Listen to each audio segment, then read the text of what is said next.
பாஜக எது கேட்டாலும் இல்லைன்னு சொல்லுவாங்க. ஆர்எஸ்எஸ் பேரணி கேட்டால் இல்லைன்னுவாங்க. ஆனால் அதே சமயத்தில் வேற ஒரு கட்சி கேட்டாங்கன்னா அவங்களுக்கு பெர்மிஷன் கொடுப்பாங்க. திமுக ஆட்சியில் வந்து இது ஒரு நியூஸாகவே நான் பார்க்கல. அன்றாடம் நடக்கிறது தான். நாங்கள் எது கேட்டாலும் இல்லைன்னு சொல்லுவாங்க. ஸ்டாலின் ஐயா கிட்ட போய் நீங்கள் என்னன்னு சொல்லுவீங்க? ஐயா இது மாதிரி இத்தனை பணியிடங்கள் இருக்குதுன்னு கேட்டால் இருக்குது, எவ்வளோ செலவாகும்? அதுக்கு ஒரு 25 கோடி ஆகும், அது வேண்டாம், பணம் இல்லை, கையில் பணம் இல்லை அப்படின்னு சொன்னால் என்ன பண்ணுவீங்க? ஒரு முதல்வராக இருந்து பணத்தை உருவாக்குற வேலையை நீங்கள் பார்க்கணுமே தவிர பணம் இல்லை வேண்டாம், பணம் இல்லை வேண்டாம். அப்புறம் ஒன்று பண்ணுங்க, இன்னும் கொஞ்சம் நாளில் போலீஸ் ஸ்டேஷனும் வேண்டாம், பணம் செலவாகுது, விட்டுருங்க. ஹாஸ்பிட்டல் வேண்டாம், பணம் செலவாகுது. ரேஸ் நடத்துவேன். மெயினாக என்னென்னா, இப்போது தமிழ்நாட்டில் தாய்மார்களுக்கெல்லாம் வந்து சாப்பாடு எது கொடுக்க போகுதுன்னா இந்த ரேஸ். இப்போ F4 ரேஸ் நடத்துனீங்கன்னு வச்சுங்க, எல்லார் வீட்டுக்கும் சாப்பாடு போயிடும். மக்கள் ரொம்ப ஜாலியாக இருப்பாங்க. தேனும் பாலும் ரோட்டில் ஓடும், நல்லா இருக்கலாம் மக்கள். 40 கோடி கொடுத்தாங்க, அடுத்த வருஷம் நீ நடத்திக்க மழையால், ஆனால் அந்த பணத்தை நீயே வச்சுக்கன்னு சொன்னாராம். இதெல்லாம் தான் சவுக்கு சங்கர் மேலே கோவம். சவுக்கு சங்கர் தான் முதல் சொன்னார் அது வெளியில். மக்களோட கோவத்தை மட்டும் புரிஞ்சிக்காமல் இருந்தால் ஒரு அரசாங்கம் கூடிய சீக்கிரம் கவுந்துரும். அது என்றைக்கும், அதாவது கவுந்துருன்னா மக்கள் வந்து கண்டிப்பாக அது மாற்றி போடுவாங்க. நம்ம தமிழ்நாட்டுக்கு மட்டும் இல்லை, இந்தியா முழுக்க ஜிஎஸ்டி வந்ததுக்கப்புறம் நிறைய பணம் எல்லா ஸ்டேட்டுக்கும் போகுது. இந்த ஸ்டேட்டில் மேனேஜ்மெண்ட் சரியில்லை. இப்போ திருப்பி மழை வரப்போது, நம்ம எல்லாரும் மிதக்க போகிறோம் வெள்ளத்தில், எழுதி வச்சுக்கோங்க. போன தடவை சொன்னது என்னென்னா, ஆரம்பிச்சிட்டோம் 70%, 80%, 90% வேலை முடிஞ்சுருந்தாங்க. இப்போ ஆகஸ்ட் இருக்கும், இன்னும் 4 மாதத்தில் மழை வரப்போகுது. திருப்பியும் பாருங்கள், வெள்ளத்தில் மிதக்க தான் போகிறோம். நீங்கள் பர்டிகுலராக ஒரு பெண்ணை திட்டுறாங்க, ஒரு ஐபிஎஸ் ஆஃபீஸர் திட்டுனா அது எப்படி கூண்டாஸ் வரும்? நான் நிறைய கேஸை பார்த்துருக்கோம். கூண்டாஸ் முடிச்சு வெளில வந்த உடனே புது கேஸ் போட்டு அரெஸ்ட் பண்ணி உள்ள அனுப்புவாங்க. அவ்வளோதான் மேக்ஸிமம் பண்ணியிருக்காங்க. ஆனால் திருப்பி ஒரு கூண்டாஸுங்கிறது வந்து அதிகாரத்தின் உச்சம். இந்த ஆணவம்லாம் வந்து ஒரு அரசாங்கத்துக்கு இருக்கவே கூடாது.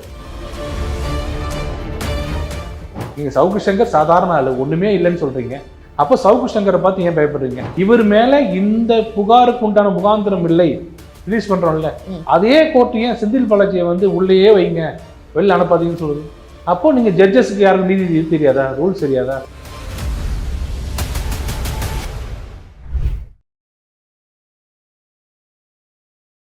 இளைபாரதம் நேயர்கள் அனைவருக்கும் வணக்கம். இன்னைக்கு நம்மளோட பாஜகவின் செய்தி தொடர்பாளர் மற்றும் வழக்கறிஞர் குமரகுரு அவர்கள் கிட்ட தான் நிறைய விஷயங்கள் கேட்டு தெரிஞ்சுக்க போறோம். நிகழ்ச்சி போகலாம். சார் வணக்கம். சார் எப்படி சார் இருக்கீங்களா? Fine sir. இப்போ வந்து ஃபர்ஸ்ட் வந்து என்னன்னா, பைக் பேரணி நடத்துறதுக்காக அனுமதி கேட்டிருக்காங்க. ஆனால் அனுமதி மறுக்கப்பட்டிருக்கு. இந்த நம்மளோட 78வது சுதந்திர தினம் வருதுல, அதுக்காக கேட்டிருக்காங்க. பட் அதுக்கான அனுமதி மறுக்கப்பட்டிருக்கு. இது வந்து என்ன சார், ஏதாவது ஒரு பிரச்சனை வருமா? திருப்பியும் வந்து பிஜேபி வந்து மேல்முறையீடு கொடுத்துருக்காங்க அந்த அனுமதி பெறறதுக்கு. இல்லை, பேரணிக்கு கேட்ட உடனே அனுமதி கொடுத்துருந்தா அது நியூஸ், கொடுக்காம இருந்தால் அது நியூஸ் இல்லை. அது எப்போ நடக்கிறது தானே. பாஜக எது கேட்டாலும் இல்லைன்னு சொல்லுவாங்க. ஆர்எஸ்எஸ் பேரணி கேட்டால் இல்லைன்னுவாங்க. ஆனால் அதே சமயத்தில் வேற ஒரு கட்சி கேட்டாங்கன்னா அவங்களுக்கு பெர்மிஷன் கொடுப்பாங்க. திமுக ஆட்சியில் வந்து இது ஒரு நியூஸாகவே நான் பார்க்கல. அன்றாடம் நடக்கிறது தான். அது நாங்கள் எது கேட்டாலும் இல்லைன்னு சொல்லுவாங்க. நாங்கள் எப்பவும் கோர்ட்டுக்கு போய் தான் எப்போ வாங்குவோம். இதே மாதிரி இதுவும் கோர்ட்டுக்கு போய் வாங்கிடுவோம். வாங்கிடுவீங்களா சார்? ஏன்னா இன்னும் 2 நாள் தானே இருக்குது. அது எப்படி இருந்தாலும் அது வாங்கிடுவோம். அது வாங்காமல் போக மாட்டோம். பட் இது என்னென்னா, கோர்ட் ஒவ்வொருத்தரையும் சொல்கிறது என்னென்னா, ஏன் இப்படி பாரபட்சம் காட்டுறீங்க? ஒரு கட்சி கொடுக்குறீங்க, இன்னொரு கட்சி கொடுக்க மாட்டீங்க, இது ஓப்பனாக தெரியலையா அப்படின்னு கேட்குறாங்க. என்னென்னா, தமிழக ஊடகங்கள்லாம் அவங்க கையில் இருக்கிறதுனால எதுவும் வெளியில் வர மாட்டேங்குது. அப்படி வெளியில் வராமல் இருந்தால் தினம் ஒரு கோர்ட்டும் வந்து கொடுக்குற கண்டனங்கள், அவங்க சொல்கிற கூட்டுகள் எல்லாம் வந்து வெளியில் தெரியாமல் அப்படியே அமைங்கி போயிடுது. ஏன்னா ஊடகங்கள்லாம் அவங்க பக்கம் இருக்கிறாங்க. Fine sir. இப்போது இந்த சட்டம் ஒழுங்குன்னு பார்க்கும்போது இப்போது திடீர்னு திடுக்கிடமான ஒரு விஷயங்கள் இங்கே நடக்குது சார். சேலத்தில் இது ஒரு அவேர்னஸ்க்காக இதை கண்டிப்பாக உங்ககிட்ட கேட்கணும் சார். சேலத்தில் வந்து நைட் ஆனால் ஒரு சத்தம் வெள்ளம் கேட்குதான் சார். ஒரு சத்தம் வெள்ளம் கேட்குதான். சரி, என்னடா சத்தம் கேட்குது அப்படின்னு சொல்லிட்டு வெளில போய் பார்த்தா வந்து முகமூடி நபர்கள் வந்து இந்த மாதிரியான உள்ளே புகுந்து கொள்ளையடிக்கிறது, கொலை பண்ணுறது, இதெல்லாம் பண்ணுறாங்களே இது சார். அப்போது போலீஸ் அதிகாரிகள் எந்த மாதிரியான ஒரு ஆக்ஷன்ஸ் எடுக்கிறாங்க சார்? இது வெளில தெரிஞ்சு மக்களுக்கு வந்து ஒரு பயம் இருக்காதா சார்? நைட் இந்த மாதிரிலாம் நடக்குது. ஒவ்வொரு நாளும் ஒவ்வொரு விதமான குரல் கொடுக்குறாங்க, ஒரே மாதிரி இல்லாம. ஒரு நாள் அழற சத்தம், ஒரு நாள் பலத்தா வெள்ள இந்த சத்தம் அப்படின்னு கொடுக்கும்போது மக்கள் வந்து தெரிஞ்சு, ஓ அழற சத்தம்னா ஓகே, நம்ம வெள்ளத்துக்கு கதவு திறக்கக்கூடாதுன்னு. ஒவ்வொரு நாள் ஒவ்வொரு சத்தம் கொடுக்கும்போது மக்களுக்கு அது ஒரு பயம் இருக்கும்ல சார். இது நான் பல பேட்டியில் சொல்லியிருக்கேங்க, திருப்பி ரிப்பீட் பண்ணுறேன். உலக நாடுகள் எல்லா இடத்துலையுமே படித்தவங்க, படிக்காதவங்க, டெவலப்டு, அண்டர் டெவலப்டு எல்லா கண்ட்ரிலையுமே லா அண்ட் ஆர்டர் பிரச்சனை வரதான் செய்யும். உலகம் ஃபுல்லாக நீங்கள் எந்த ஊரை சொல்கிறீங்க? உலகத்தில் அதிகம் டெவலப்டு கண்ட்ரி யூஎஸ் சொல்கிறீங்களா? மோசமாக தான் இருக்கும். ஆனால் எல்லா ஊர்லேயுமே மக்களோட பயத்தை உண்டாக்குறது யாரோட வேலைன்னா அரசாங்கத்தின் வேலை. மக்கள்கிட்ட பயம் இல்லாமல் போச்சுன்னா லா அண்ட் ஆர்டர் சிச்சுவேஷன் மோசமாகும். நீங்கள் ஐஏஎஸ்ஸாக இருக்கலாம், நான் ஐபிஎஸ்ஸாக இருக்கலாம், எனக்கு ஒரு பயம் இல்லைன்னு சொன்னால் நானே ரோட்டில் ஒரு தப்பு பண்ணுவேன், நீங்களும் பண்ணுவீங்க. இதான் மனித இயற்கை. மனித இயற்கை என்னென்னா குற்றம் செய்ய தூண்டும் மனசு. ஆனால் அதை கட்டுப்படுத்துறது யாருன்னு கேட்டால் அரசாங்கத்தின் மீதும் சட்டத்துக்கு மேலே இருக்கிற நமக்கு பயம். நான் ஒன்று பண்ணால் என்னை உள்ளே வச்சுருவாங்கன்ற பயம் தான் நம்மளாம் நல்லா இருக்கும் எல்லாருமே. இல்லை அதெல்லாம் ஒன்றும் இல்லைன்னா எல்லாம் தப்பு பண்ணுவோம். அந்த பயம் தமிழ்நாட்டில் ஏன் குறைஞ்சிக்கிட்டே வருதுன்னா, திரும்ப திரும்ப நான் சொல்கிறேன், சாங்ஷன்டு ஸ்ட்ரென்த்தை விட பாதி தான் இப்போ போலீஸில் இருக்குது. சாங்ஷன் ஸ்ட்ரென்த் இன்னைக்கு இல்லை, 1980 இந்த சென்னையில் 10,000 போலீஸ் இருக்கணும்னு சொன்னால் அப்போவே 10,000 போலீஸ் இருக்கணும்னா இப்போ அதில் 5,000 தான் இருக்குது. இன்னைக்கு நிலைமையில சென்னை 4 மடங்கு விரிவடைஞ்சிருச்சு. 10,000ன்றது 40,000 இருக்கணும், 40,000க்கு 5,000 பேர் தான் இருக்காங்க. 1.5 லட்சம் போலீஸார் வந்து இப்போ 1.5 லட்சம் போலீஸார் இங்கே இருக்கிறதா கணக்கு சொல்லப்படுது. அந்த 1.5 லட்சம் போலீஸார் சாங்ஷன் ஸ்ட்ரென்த்தான்னு பாருங்க. ஏன்னா உண்மையான எனக்கு தெரிஞ்சு நிறைய போலீஸ் அதிகாரிகிட்ட பேசுகிறேன், எல்லாரும் என்ன சொல்கிறாங்கன்னா 91 ஜெயலலிதா பீரியட் வந்ததுலேருந்து, அப்போ நெடுஞ்செழியன் வந்து நிதி அமைச்சராக இருக்கும்போது அவர் சொன்னது, நாட்டில் கஜானால நிதி இல்லை, எங்களால் இன்னும் புது ஆட்களை எடுக்க முடியாது, ரெக்ரூட்மெண்ட் கிடையாதுன்னு 91 சொன்னார். இன்னி வரைக்கும் எல்லா நீங்கள் என்ன சொல்கிறேன், நீங்கள் நிறைய படிக்கிறீங்கல்ல, நீங்கள் சமீபத்தில் எங்கேயாவது 1000 விஓக்கள் தேர்வு, 2000 கண்டக்டர் தேர்வு, 500 விஓ இது இவங்க தேர்வு நீங்கள் சப் இன்ஸ்பெக்டர் தேர்வு படிச்சிருக்கீங்களா? சமீபத்தில் ஞாபகம் இருக்கா? அப்போ அது எனக்கு தெரிஞ்சு நான் படிச்சிருக்கேன். நான் காலேஜ் ஸ்கூல் படிக்கும் போதுலாம் திடீர்னு பார்த்தா 500 காவலர் தேர்வு ராஜரத்னம் ஸ்டடியில் ஓடினார்கள்னு காட்டுவாங்க, நான் பார்த்துருக்கேன். ஆனால் இன்றைக்கே 100 வர மாட்டேங்குது. ஏன்னா எங்கேயுமே யாரையும் எடுக்கிறது இல்லை, இருக்கிறவங்க அப்படியே ரிட்டையர். இப்போ என்ன சொல்கிறாங்க, எடப்பாடி அவர்கள் பண்ணது தப்பு, 58 வயசு இருக்கிறவங்களுக்கு வெளியில் போயிட்டா பணம் கொடுக்க முடியாது உங்களுக்கு, அதனால் 58 60 ஆக்குனாரு. இப்போ 60 62 ஆக போகிறாங்கண்ணா, ஏன்னா பணம் இல்லை. இன்றைக்கி நீங்கள் ரிட்டையர் ஆனால் ஒரு ஆஃபீஸருக்கு மினிமம் 40 லட்சம் கொடுக்கணும், அவங்களோட மொத்த வருமானம் இத்தனை பென்ஷன் அவங்க இத்தனை 40 லட்சம் கொடுக்கணும்னா ஒரு வாரத்துக்கு 100 பேர் வெளில போனாங்கன்னா 44 கோடி, 40 கோடி, 40 அடுத்த மாதம் 40 கோடி, பணம் இல்லை. அப்போ என்ன பண்ணுறாங்கன்னா, நீங்கள் இன்னும் ஒரு வருஷம் எக்ஸ்ட்ரா இங்கேயே இருந்துக்கவா, சம்பளம் வாங்கிட்டு, அப்படி போயிட்டு இருக்குது நாடு. இப்போ இதில் எங்கே இன்னொரு ஆளுக்கு இன்னும் ஒன்று ரெக்ரூட் பண்ண எடுப்பீங்க? வேலையில்லா திண்டாட்டம்னு நம்ம அதிகமாக தான் போவோம். இதை யாரும் பேச மாட்டாங்க. எங்கே நான் உங்களுக்கு சவால் விடுறேன், எங்கள் டிஎன்பிஎஸ்சியில் இந்த நான் காலேஜ் படிக்கும்போது டெப்யூட்டி கலெக்டர், சப் கலெக்டர் தேர்வு, டெப்யூட்டி கலெக்டர் தேர்வுன்னு டிஎன்பிஎஸ்சியில் வந்துகிட்டே இருக்கும். இப்போ எங்கேயாவது ஒன்று காமிங்க. இப்போ இந்த தேர்வுகள்லாம் எழுதுறாங்களே சார், இந்த யூபிஎஸ்சி எங்கே நீங்கள் அப்பாயின்மெண்ட் கொடுத்தாங்கன்னு சொல்லுங்கள். விஏஓ 4 கிராமத்தை சேர்ந்து ஒரு விஏஓ பார்க்குறாரு. அப்போ 4 கிராமத்தை சேர்ந்து ஒரு விஏஓ பார்த்தாருன்னா அவர் கண்டிப்பாக லஞ்சம் வாங்கி தான் ஆகணும். ஏன் சொல்லுங்கள், ஒரு ஆள் 4 பார்க்க முடியாது. அப்போ என்ன பண்ணுவார், இங்கே வரணுன்னாலே அவன் நீங்கள் வாங்க வேண்டாம், அந்த ஊருக்காரர் வந்து வாங்கய்யா கவனிச்சிடுறேன்னு. நீங்கள் அதே ஊரில் இருந்தீங்கன்னா அவருக்கு அந்த எண்ணம் வராது. இவர் இங்கேருந்து 25 கிலோமீட்டர் தாண்டி அந்த ஊருக்கு போனோம்னாலே, அட ஏங்க நான் எங்கே அந்த ஊருக்கு வரணும், நாளைக்கு அமாவாசை, நாளைக்கு பௌர்ணமி, நான் வரமாட்டேன்னு வர, நீங்கள் வாங்க சார் நான் காரை வச்சு கூப்பிட்டு போகிறேன், ஏதாவது செஞ்சிடறேன் சார். இப்படித்தான் லஞ்சம் வருது. நீங்கள் போலீஸ் ஸ்டேஷன் போனீங்கன்னா ப்ரெஷரில் எல்லா போலீஸ்காரும் அப்படி டென்ஷனில் உட்காந்துருக்காங்க. ஏன்னா மொத்தம் இருக்கிறது 8 பேர், இருக்கிற மக்கள் தொகை 8 லட்சம். 8 லட்சம் பேருக்கு 8 பேர் 10 பேர் இருந்தாங்கன்னா அந்த போலீஸ் ஸ்டேஷனில் நீங்கள் என்ன பார்க்க முடியும்? செயின் திருடுறது வந்து, வீட்டில் திருடுறது வந்து, அடித்தவன் பொண்டாட்டி அடித்த புருஷன் அடித்தது, வரதட்சணை குடும்பம், அது இதுன்னு அவங்க ப்ரெஷர் என்ன பண்ணுறாங்கன்னா, கொலை, கொள்ளை, கற்பழிப்பு, டெக்காயிட்டி, இந்த மாதிரி பெரிய கேஸ்னா மட்டும்தான் கான்சன்ட்ரேட் பண்ணுறாங்க. மற்றபடி சின்ன சின்ன கேஸாக வந்ததுன்னா எஃப்ஐஆர் போடுறதுக்கு வக்கீலுக்கு நாங்கள் எவ்வளோ கஷ்டப்படுறோம் தெரியுங்களா? ஒரு எஃப்ஐஆர் போடுறதுக்கு எவ்வளோ பேர் சீட்டிங்காக இருந்தாலும் சரி, சார் சிவில் சார் அப்புறம் நீங்கள் தனியாக பார்த்துங்க சார்ன்றாங்க. கோர்ட்டுக்கு போய் எல்லாம் போராடி 2 வருஷம் பொறுத்தும் எஃப்ஐஆர் போடுறாங்க. ஏன் எஃப்ஐஆர் போட மாட்டாங்க? எஃப்ஐஆர் போட்டால் அது பின்னாடி ஒரு 4 போலீஸ்காரங்க போகணும். எஃப்ஐஆர் ஆள் இல்லை. எஃப்ஐஆர் போட்டு நீங்கள் சார்ஜ் ஷீட் போடலன்னா எஸ்பி கேட்குறாரு ஏன் சார்ஜ் ஷீட் போடலன்னு. சார்ஜ் ஷீட் போடணுன்னா 4 ஆளுங்க அது பின்னாடி போகணும். 4 ஆள் போயிட்டா இங்கே டீ வாங்க கூட ஆள் இல்லை. இது நிதர்சனமான உண்மை. பார்த்துட்டு இருக்கிற எல்லா போலீஸ்காரங்களுக்கும் தெரியும். அவங்க என்ன பாராட்டுவாங்க தனிப்பட்ட முறையில், இவ்வளோ கரெக்டாக சொல்கிறீங்கன்னு. இது எதையுமே தெரியாமல் ஒரு அரசாங்கம் அப்படியே போயிட்டு இருக்குது.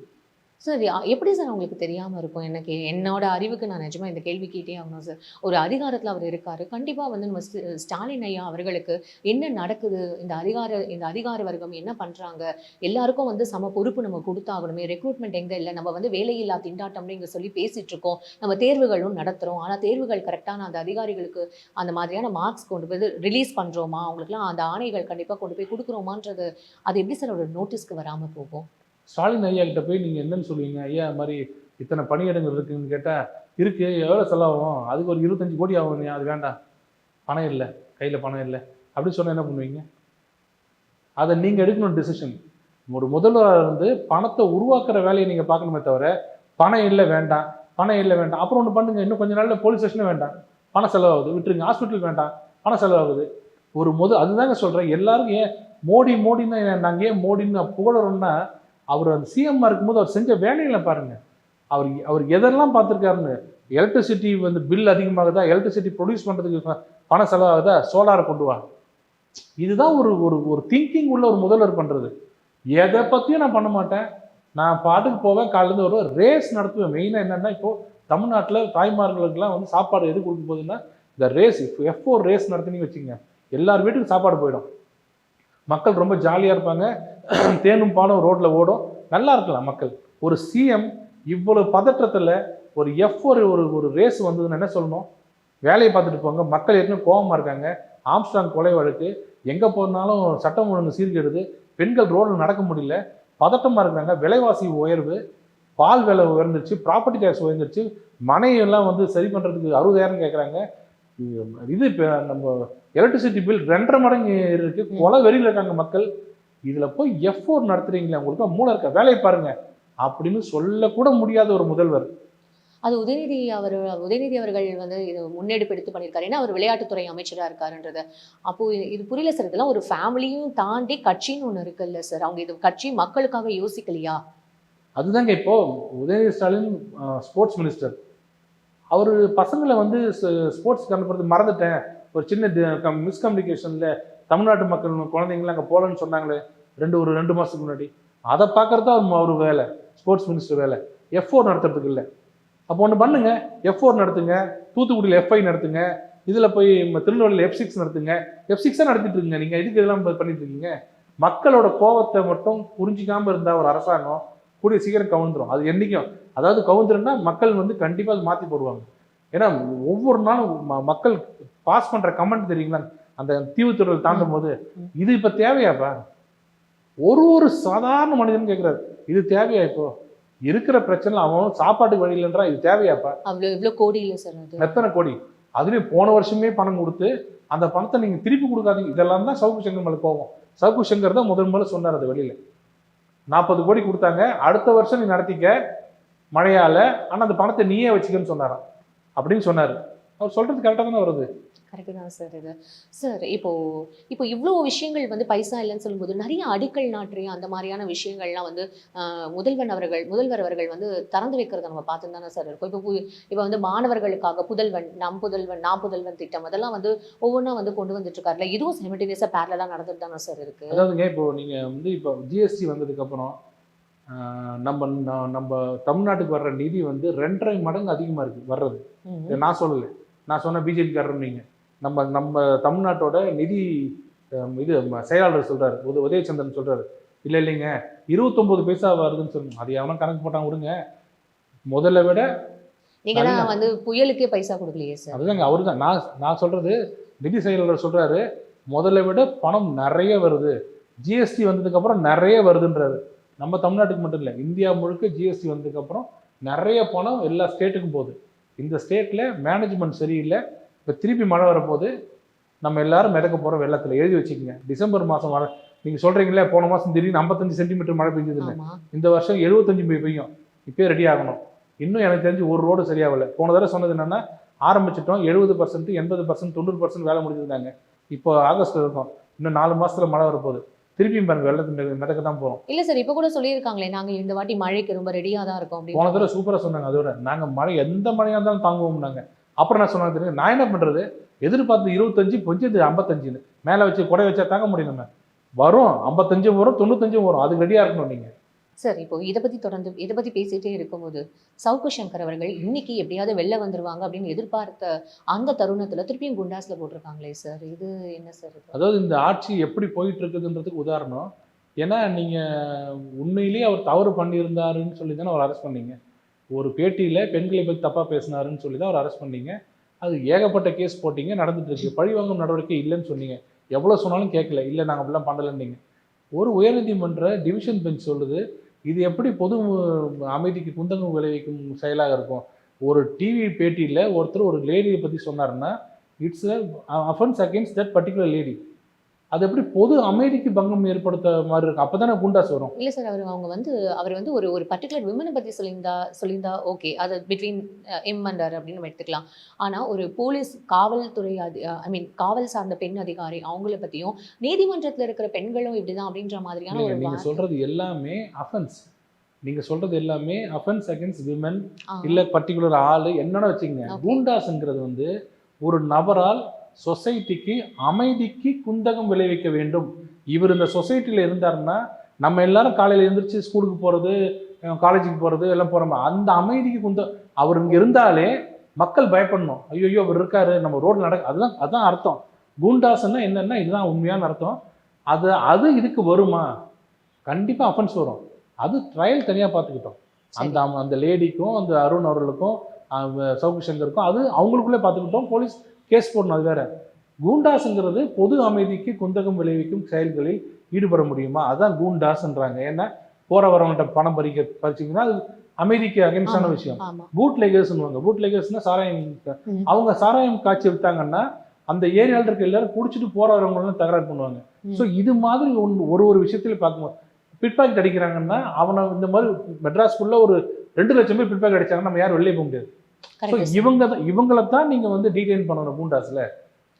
அதை விட்டுட்டு நீங்க பர்டிகுலரா ஒரு பெண்ணை திட்டுறாங்க, ஒரு ஐபிஎஸ் ஆஃபீஸர் திட்டுனா அது எப்படி கூண்டாஸ் வரும்? முதல் ரத்து பண்ணுங்கன்னு ரத்து பண்றாரு நீதியரசர்கள் எஸ்.எம். சுப்பிரமணியமும் ஒரு சிவஞானம் அவர்களும். அடுத்த நாள் திருப்பியும் போடுறீங்களே, அப்ப என்ன அர்த்தம்னா சார் ஒவ்வொரு கேஸும் சார் இப்போ ஒரு கேஸ்க்கு மேல எனக்கு தெரிஞ்சு இப்போ வந்து மோர் தென் ஒரு 6 to 7 கேசஸ் அவர் உடைச்சி வெளில வராரு. திருப்பி இவங்க கேஸ் உள்ள போயிட்டு ஒவ்வொரு விஷயமா போட்டு இப்போ கஞ்சா வழக்கு அப்படின்னு சொல்லிட்டு ஏதோ திருப்பி ஒரு வழக்கை போட்டு உள்ள வைக்கிறாங்க. இதையும் ஒரு உடைச்சி வெளில இருந்தாருன்னா திருப்பி இன்னொரு கேஸ் தேடுவாங்களா? அப்போனா நீதிமன்றத்துக்கு மேல உங்களுக்கு பயம் இல்லை அர்த்தம். ஆனா இந்த தடவை நீதிமன்றம் சாதாரணமாக விடாது இந்த கேஸை. அவ்வளவு தூரம் சொல்லி வெளில விடுறாங்க, திருப்பி நீங்க ஒரு கேஸை போடுறீங்கன்னா அப்போ உங்களுக்கு வந்து விநாசகாலே விவரித்த புத்தின்ற மாதிரி உங்களுக்கு இதுவாயிடுச்சு, முடிவு பண்ணிட்டீங்க நீங்க, நாங்க என்ன வேணா பண்ண போறோம்ன்றது கண்ட்ரோல் இல்லாம ஒரு ஆட்சி போகுதுன்னு அர்த்தம். அப்போ சவுக்கு சங்கரை பார்த்து ஏன் பயப்படுறீங்க? நீங்க சவுக்கு சங்கர் சாதாரண ஆளு, ஒண்ணுமே இல்லைன்னு சொல்றீங்க, வந்துட்டு போறாரு அவரு. சார் அவரே வந்து அந்த விஷயம் சொல்றாரு. அவரே இந்த நீதிமன்ற காவல்ல இருந்து போலீஸ் அதிகாரிகள் அவரை வெளில கூட்டிட்டு வரும்போது அவர் சொல்றாரு, என்ன பார்த்து இந்த அரசாங்கம் பயப்படுது, சேலஞ்ச் பண்றாரு சார். உதயநிதி ஸ்டாலின் எனக்காக பயந்து இது பண்றாருன்ற மாதிரி சொல்றாரு. இன்னைக்கு ஒரு விஷயமும் சொல்லியிருக்காரு, என்ன அப்படின்னா பெண் போலீஸ் காவல் அதிகாரிகள் வந்து அவங்க வந்து எமோஷனலா வந்து ரொம்ப டவுனா இருக்காங்க, அவங்களுக்கு வந்து ரொம்ப ஸ்ட்ரெஸ்ஸா இருக்கு அப்படின்ற மாதிரி இவர் இந்த விஷயம்லாம் வந்து சொல்றாரு சார் ஓப்பன் மீடியால. இப்போ அவர் சொன்னது உண்மையாயிடுச்சு இல்லைங்க? என்னை பார்த்து நீங்க இந்த அரசாங்கம் பயப்படுதுன்னு சொல்றதை ப்ரூவ் பண்ணிட்டாரு. இன்னைக்கு ஸ்டாலின் அவர்கள் ப்ரூவ் பண்ணிட்டாரு. ஆமா நீ வெளில வந்துடாத, நீ வெளில வந்தா ஏதோ பேசுவ, அதனால நீ உள்ளே இருந்தாலும் அடுத்த கேஸ் போடுறது. கூண்டாஸ் முடிச்சுட்டு வந்துட்டு நான் நிறைய கேஸை பார்த்துருக்கோம். கூண்டாஸ் முடிச்சு வெளில வந்த உடனே புது கேஸ் போட்டு அரெஸ்ட் பண்ணி உள்ள அனுப்புவாங்க. அவ்வளவுதான் மேக்ஸிமம் பண்ணியிருக்காங்க. ஆனா திருப்பி ஒரு கூண்டாஸுங்கிறது வந்து அதிகாரத்தின் உச்சம். அதாவது நான் இப்படித்தான் பண்ணுவேன், என்னை எவன் கேள்வி கேட்கறதுன்றது தப்பான ஒரு விஷயம். ரொம்ப அது அவ்வளவு கூடிய சீக்கிரம் முடிவுக்கு வந்துடும். இந்த ஆணவம்லாம் வந்து ஒரு அரசாங்கத்துக்கு இருக்கவே கூடாது. ஒன்று பண்ணிட்டீங்க, கோர்ட்டு சொல்லுது, கோர்ட்டு தெளிவாக சொல்லுது, எல்லாத்தையும் விடுதலை பண்ணல, கூண்டாஸ் வந்து விடுதலை பண்றோம். சரி, நீங்க மற்ற 17 கேஸோ 18 கேஸோ போட்டுக்குங்க, அது உங்க இஷ்டம். அவர் வெளியில வரும்போது கூட ஒரு கேஸ் அரெஸ்ட் பண்ணா கூடங்க தப்பு தான், இருந்தாலும் அதை கூட ஏத்துக்கலாம். சரி நேற்று ஒரு அஃபென்ஸ் பண்ணிருக்கிறது இன்னைக்கு தான் தெரிஞ்சது. ஒருத்தர் வந்து கூண்டாஸ்ல வெளில வரும்போது ஒருத்தர் வந்து சொல்றாரு, சார் மன்னிச்சிடுங்க, இது ஒரு விஷயம் இருக்கு, சவுக்கு சங்கர் ஒரு 2 கோடி கொடுத்து ஏமாத்திட்டாரு, போய் கேஸே போடுங்க, அது கூட லாஜிக் இருக்கு. ஆனா திருப்பி கூண்டாஸ் போடுறீங்கன்னா நீ என்ன விடுறது? எப்பவுமே பார்த்துங்க, கோர்ட்டுக்கும் அரசாங்கத்துக்கும் மோதல் வந்ததுன்னா அது நல்லதுக்கு இல்லை, நல்ல ஒரு சமுதாயத்துக்கு நல்லது இல்லை. கோர்ட்டு வந்து என்றைக்குமே கோர்ட்டும் அதனால தான் அம்பேத்கர் என்ன சொல்லியிருக்காரு, கோர்ட்டும் அரசாங்கமும் இது பியூரோக்ரசி, இது 3 தூண்கள்னாரு. ஒன்றுத்துக்கு ஒன்று உரசக்கூடாது. உரசனீங்கன்னா நான் பெரியவனா நீ பெரியவனா பார்த்தீங்கன்னா நாடு நாடாவே இருக்காது. சார் இப்போ இந்த இதை எப்படி சார் எடுத்துட்டு போவாங்க? இப்போ இவர் குண்டாஸ் திருப்பியும் போட்டுட்டாரு, இதுக்கு நெக்ஸ்ட் இப்போ ஒரு திருப்பியும் குண்டாஸ் சேலஞ்ச் பண்ணுவார். சேலஞ்ச் பண்ணும்போது இதே ஜட்ஜிக்கிட்ட வரும். அன்னைக்கு இருக்குது பாருங்க, நீ அன்னைக்கு பாருங்க என்ன கமெண்ட் பண்ண போறாரு பாருங்க. சார் செந்தில் பாலாஜி கேஸ் அப்போ என்ன சார்? அது என்ன பண்ணுவாங்க? அதுதான் சார், அது என்ன சார், அது என்ன மாதிரியான விஷயம்? மணிஷ் சிசோடியான்னு ஒருத்தர் தியாகி வெளியே வந்த உடனே சுப்ரீம் கோர்ட்டே விடுவித்தது, தவிடு பொறி ஆக்கி விட்டது நீங்களே, அதே மாதிரி செந்தில் பாலாஜி வெளில விடுங்க. நம்மகிட்ட என்ன இருக்கு? நம்ம முதல்ல என்ன சொல்றோம், அரெஸ்ட் பண்ணிட்டாங்க, இடி அரெஸ்ட் பண்ணாங்க, சுப்ரீம் கோர்ட் வரைக்கும் போய் திரும்பி வந்தீங்க, இப்ப திரும்பி ஜாமீன் கிடைச்சா வாங்கிக்கிங்க, யார் வேணுன்றது. ஜாமீன் கிடைச்சா ஒரு தோல்வியை எப்படி காமிக்கிறீங்க? அரவிந்த் அப்போ அவங்க கெஜ்ரிவால் வந்து இப்ப இதுல லிங்க் பண்றாங்களே சார், செந்தில் பாலாஜி அவர்களை பர்பஸா உள்ள போட்டது வந்து பிஜேபி அவங்களோட அதிகாரத்தை வந்து கையில வச்சுக்கிட்டு தான் வந்து இவரை வெளில விடாம வந்து தடுக்குதுன்ற மாதிரி அவங்க சொல்றாங்களே சார். நம்ம இப்ப சவுக்கு சங்கருக்கு நம்ம சொல்ற மாதிரி அவங்களும் இந்த மாதிரியான பிளேம் பண்றாங்களே இப்ப சார். சவுக்கு சங்கர் நீங்களே கேட்டீங்க பாருங்க, சவுக்கு சங்கர் யார் வெளில விட்டது? நானா, நீங்களா, இல்ல அரசாங்கமா? யாரு? கோர்ட்டு தானே. Court sir. ஏன் கோர்ட்டு சொல்லுது நீங்க பண்றது தப்புன்னு சொன்னா வெளில விட்டது? இவர் மேல இந்த புகாருக்கு உண்டான முகாந்திரம் இல்லை, ரிலீஸ் பண்றோம்ல, அதே கோர்ட்டு ஏன் செந்தில் பாலாஜியை வந்து உள்ளேயே வைங்க, வெளில அனுப்பாதீங்கன்னு சொல்லுது? அப்போ நீங்க ஜட்ஜஸ்க்கு யாருக்கு நீதி தெரியாதா? ரூல்ஸ் தெரியாதா? இடி வந்து பிஎம்எல்ஏ படிச்சது இல்லையா? அப்ப அவங்க சொல்றாங்க உள்ள இருக்கட்டும்ன்றாங்க. ஆனா வெளியில வந்தா சந்தோஷம், உள்ள வச்சா பிஜேபி, வெளியில விட்டா அரசாங்கத்தை மீறி நீதிபதிகள் சுளீர் என்று பேட்டி வெளியில விட்டாங்கன்றீங்க, உள்ள வச்சா அது பிஜேபிங்கிறீங்க. அது எப்படி? அது உள்ள வைக்கிறதுக்கு காரணம் நீதிமன்றம் தான், வெளியில விடுறதுக்கு காரணம் நீதிமன்றம் தான். நீதிமன்றத்தோட டிஸ்கிரிப்ஷன். நான் எழுந்திருச்சு ஈடிக்காக பேசுவேன், பெட்டிஷனருக்காக ஒருத்தர் பேசுவார், ரெண்டு பேரும் கேட்டு ஈடி பண்ற தப்பு வெளியில விடுன்னு சொன்னா மணிஷ் சிசோடியா, அரவிந்த் கெஜ்ரிவால், உள்ளே இரு அப்படின்னா செந்தில் பாலாஜி. இதுல ஈடி எங்க வந்தது? ஜுடிஷியரிங்க வந்தது. எல்லாம் அவங்க எடுக்கிற முடிவு தான், நாங்க எடுக்கிற முடிவு இல்லை. நாளைக்கே செந்தில் பாலாஜி விட்டாங்கன்னா விட்டு தான் ஆகணும், நாங்க முடியாது சொல்ல முடியும். ஈடி வந்து நடுவில் படுத்துக்குமா, அனுப்ப மாட்டேன் வெளியில, விட்டா விடுங்க, அவ்வளவுதான். அதையே வைக்கிறது சதின்னு ஏன் சொல்றீங்க சார்? இப்போ நீங்க அந்த அண்ணாமலை அவர்கள் பத்தி நான் கடைசியா ஒரு கேள்வி கேட்கணும். அவர் வந்து இப்போ கிளம்பிடுவாரு, அவர் வந்து இப்போ நாளைக்கே யூகே போயிடுறாரு. நான் எல்லாருக்கிட்டையுமே வந்து கேள்வி கேட்டுட்டு இருக்கேன், எல்லாருமே ஒரு விதமான பதில் சொல்லிட்டு இருக்காங்க. நீங்க வந்து டைரக்டா இந்த லீகல் டீம் ஆஃப் பிஜேபின்றதுனால நான் கேட்குறேன் சார், எது உண்மை? அவர் உண்மையாவே போறாரா சார்? இல்லைங்க, பாஜக தமிழ்நாட்டில் வளரல, வேறு ஊன்ல, கால் ஊன்ல, தாமரை மலர்ல. அந்த கட்சியோட தலைவர் எங்கே போனால் உங்களுக்கு என்ன? அது ஏன் அப்படி? இதுலேருந்து புரிஞ்சுக்குங்க, அண்ணாமலையை பார்த்தா அவ்வளோ பயம். எல்லாரும் 4 மாதம் ஊர் விட்டு போகிறாரா, அப்போ 4 மாதம் நிம்மதியாக இருக்கலாமா? போலையாமே, ஏன் போல அப்படின்னு யார் கேட்பாங்கன்னா ஒருத்தரை பார்த்து பயம். அப்போ இவர் ரீப்ளேஸ்மெண்ட் பண்ணுறேன் அப்படி ஏன்னா இவர் ரீப்ளேஸ் பண்ணால் நல்லா இருக்குமே, இவர் இல்லாமல் தான். இது என்னன்னா முழுக்க முழுக்க பயத்தின் வெளிப்பாடு தான். நீங்கள் ஒருத்தரை பார்த்து பயப்படல வச்சிங்களேன், அவர் எங்கே போனால் உங்களுக்கு என்ன? நீங்கள் யாராவது கேட்பீங்களா? எத்தனையோ கட்சிகள் தமிழ்நாட்டில் இருக்குது, எத்தனை சின்ன சின்ன கட்சிகள் இருக்குது, அவங்க தலைவர் 6 மாதமா வெளியே வராமல் இருக்காங்க. யாராவது ஒருத்தராவது கேட்டோமா ஏன் வரலன்னு? இவர் எத்தனை பேர் என்ன கேட்குறாங்க, கன்ஃபார்மாக போகிறாரா உங்ககிட்டயே சார்? ஏன்னு கேட்டால், இல்லை இப்போ மாத்துறாங்களாமே, ஏன் அது எதுக்கு உனக்கு என்ன ஆக்குறாங்கன்னா இவங்க எல்லாருமே ஆன்டி பிஜேபி. அப்படின்னா இவர் வந்தா பிஜேபி வளருது அப்படிங்கிறத தெரிஞ்சுக்கிட்டு அவர் எப்படியாவது பழி சொல்லி அவர் அனுப்பிச்சுட்டா நம்ம நல்லா இருக்கலாமேன்னு. அதெல்லாம் ஒண்ணு இல்லை, நல்ல சிறப்பா இருப்பாரு. அவர் எங்க போனாலும் அங்கிருந்து கட்சியை கண்ட்ரோல் பண்ணுவாரு. நாங்களாம் இருக்கிறோம், எல்லாம் கூட இருந்து எல்லாம் பார்த்துப்போம். அப்புறம் 4 மாசம் அவர் போனா கூட திருப்பி அவரே தான் வந்து மாநில 6 மாசமா நம்ம தலைவர் இல்லாம நாங்க இருந்திருக்குமே. சார் இப்ப அவர் மாநில தலைவரா அவர் கண்டினியூ பண்ணுவாரா மாட்டாரான்றதே நிறைய பேருக்கு இங்க கேள்வியா இருக்கே சார். அது எதுங்க, அது வந்து பிஜேபியோட பிரச்சனை, எங்களோட பிரச்சனை. அவர் தலைவரா இங்க இருந்தாலும் சரி, அமெரிக்கால இருந்தாலும் சரி, லண்டன்ல இருந்தாலும் சரி, இன்னைக்கு இருக்க டெக்னாலஜியில டெய்லி வீடியோ கால்ல பேச போறாரு, உங்ககிட்ட பேட்டி கொடுக்க போறாரு. ஈவினிங் ஆனா 6 மணிக்கு கூப்பிட்டீங்கன்னா கூட அவர் டிபேட் வந்து கலந்துக்க போறாரு. இப்ப இருக்கிறது உங்களுக்கு என்ன? இப்ப என்ன கமலாலயத்தில் இருக்கிறதுக்கும் லண்டன்ல இருக்கிறதுக்கும் ஒன்றும் பெரிய வித்தியாசம் இல்லையே. இன்னைக்கு எல்லாம் ஒரே மாதிரி தான் இருக்க போகுது. ஏன் அவர் எப்படி துரத்தி விடணும்னு நினைக்கிறாங்கன்னு தான் கேள்வி. அப்படி ஏன் பயம்? நீங்க ஊடகத்துக்கு கேள்வி கேக்குறீங்களா? இல்ல உங்களை இல்ல, நான் சொல்ல மக்கள் எல்லாரும், மக்கள்னா எதிர்கட்சிகள் எல்லாருமே முழுக்க முழுக்க என்ன போராடுமான்னா அப்பா போறாரா அப்படின்னு தான் கேட்கறாங்க. போக மாட்டாரு, இங்கதான் இருப்பாரு. அங்க இருந்தாலும் இங்கதான் இருப்பாரு. ரொம்ப நன்றி சார், இவ்வளவு நேரம் எங்களுக்கு ரொம்ப அழகா எல்லா விஷயமும் பொறுமையா எங்களுக்கு எக்ஸ்பிளைன் பண்ணதுக்கு. நன்றி நன்றி சார்.